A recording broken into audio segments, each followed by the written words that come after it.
Okay. Again, guys, thanks for helping me out here and doing this here on Tuesday. I appreciate it. Had a good bye week. Guys are ready to go. We have a great challenge ahead of us, playing the #1 team in the country, and looking forward to the opportunity. Questions?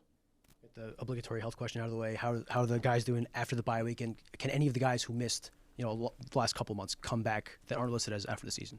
There may be one or two that can come back. We got to see how they progress during the week. I think the guys, we had prescriptions for every guy at this point in the season. Some guys really did nothing but recovery, lift, and treatment. Other guys practiced, and we had a kind of an individualized plan for each guy. Definitely that plan has helped them feel much better this week. So, and like I said, great challenge going out to Columbus. Obviously, the best defense in the country. I guess in addition to their sheer talent that they have, I guess what do they do so well that has allowed them to play at that level week after week?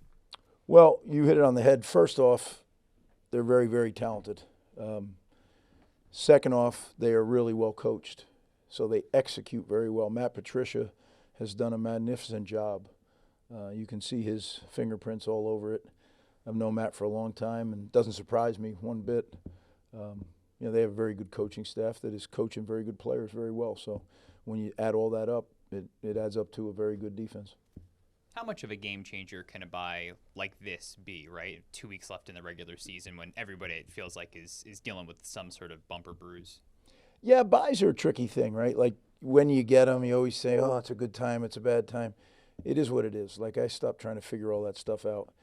It was good for us to be able to come off a win, recover, and get ready for this challenge. We'll see what it results in. I guess to kind of go off that, the nature of bye weeks kind of changed across the country. I guess what was the biggest focus for the players during the bye week, and then as they prepare and as they transition into game prep for Ohio State? Well, I think it's like I said, it was last week was all individualized prescriptions for the guys that were playing a lot of plays this season.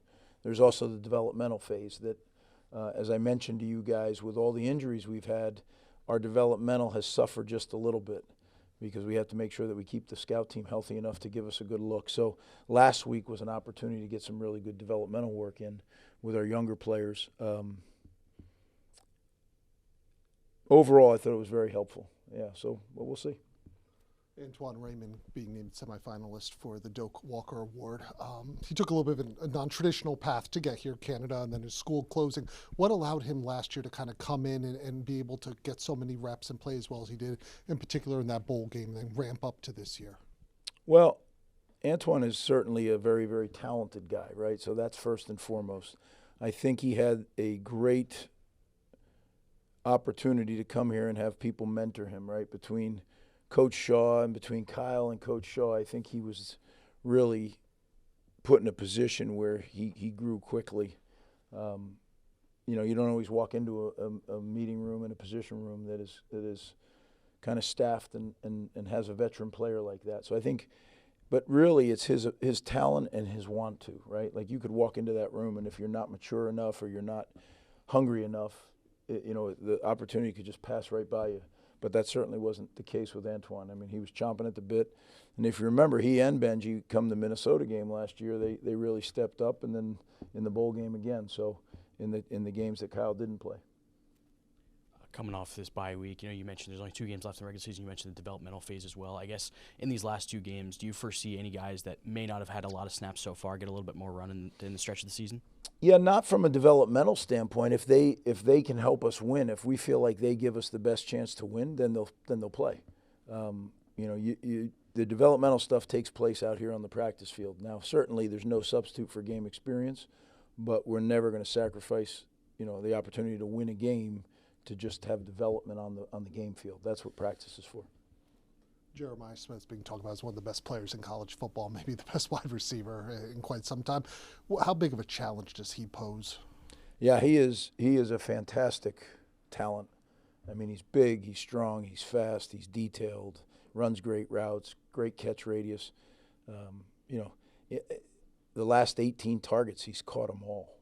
That's like, going 4 or 5 games in baseball without being, getting out, right? It's like being on base every time for 4 or 5 games. That's hard to do.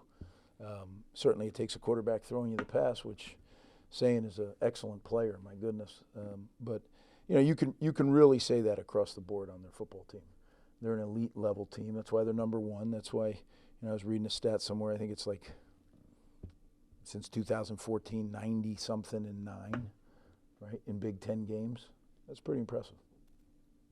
It's sort of building off of that with the defense. 3 points allowed in the second half against Maryland. Big second half performances in the 2 Big Ten wins. Have you seen something sort of build or change with the defense these last few weeks that's allowed them to perform a little bit better?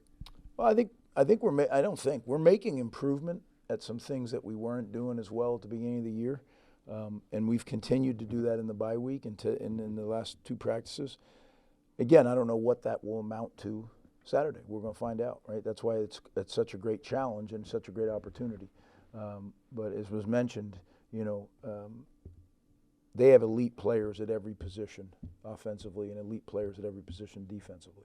So when you do that, you have to, you try to do this in your game plan, well, then this guy's going to get you, or you do that and that guy can get you. So it certainly is a challenge, but we're looking forward to it. Kobe's going back to Ohio. What's the history with Kobe and just what you saw in him?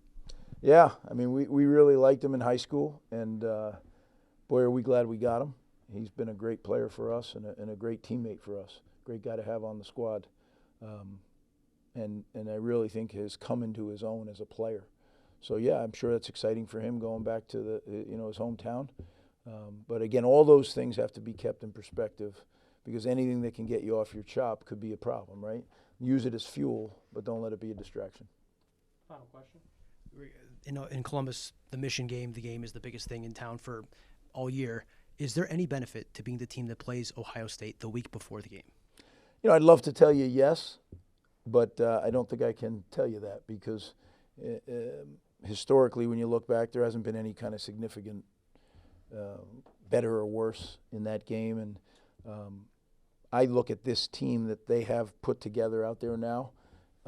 They kind of just go out and execute. There's a difference between being a really talented team and being a really talented team that executes. This is a really talented team that executes. And they've changed kind of the way they play. It used to be, and I remember when I was there, it was run as many plays as you can, fast. Now that's NFL, they're huddle. They're averaging about snapping the ball with about 11 and a half, 12 seconds on the play clock. That's a different approach, and I get it, right? When you're playing as many games as they are every year, you need to make sure that you don't have an unlimited number of plays. Every time you have a play, there's an opportunity for someone to make a play, but it's also an opportunity for someone to get injured. So I think really smart programmatic change that they've made, but we'll see. We good, Jimmy? Thanks, Coach. Thank you, guys.